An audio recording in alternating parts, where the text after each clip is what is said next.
Rajanna Sircilla district లో 30 days 30 historical places లో భాగంగా ఈ రోజు డే 19 మన ఫాలోవర్ చెప్పినటువంటి ప్రదేశమైనటువంటి ముచ్చెర్ల అనే విలేజ్ కి అయితే వెళ్ళబోతున్నాం. ఈ విలేజ్ కి నేను వర్షంలో వెళ్ళినప్పటికీ మన ఫాలోవర్స్ ఆ వర్షంలో కూడా వాళ్ళ దగ్గరలో ఉన్నటువంటి టెంపుల్ కి తీసుకెళ్లడం జరిగింది. ఇది టోటలీ ఫారెస్ట్ ఏరియా లోపల అయితే ఉండడం జరుగుతుంది. ఈ దాని దగ్గరికి వెళ్ళేందుకు మాకు చాలా హెల్ప్ చేసింది మన ఫాలోవర్సే. థ్యాంక్ యూ వెరీ మచ్ భయ్య.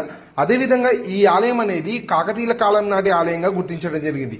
ఈ ఆలయంలో ఉన్నటువంటి విగ్రహాన్ని వేరే ప్రాంతానికి తరలించాలని ఒక పుకారు అయితే ఉండడం జరిగింది.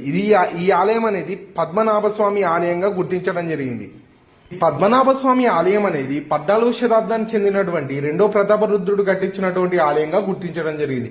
అదేవిధంగా ఈ ఆలయంపై గుప్త నిధుల వేటలు అయితే చాలా వరకు జరిగినట్టు ఈ గ్రామస్తులు చెప్పడం జరుగుతుంది. మన ఫాలోవర్స్ అంటే ప్లేస్ చెప్పి ఇడిచిపెడతారేమో అనుకున్నా, కానీ కాల్ చేయగానే లిఫ్ట్ చేసి ఆ వర్షంలో కూడా నా ఎంబడి ఆ అడవి ప్రాంతానికి వచ్చి చూపించడం జరిగింది. Thank you.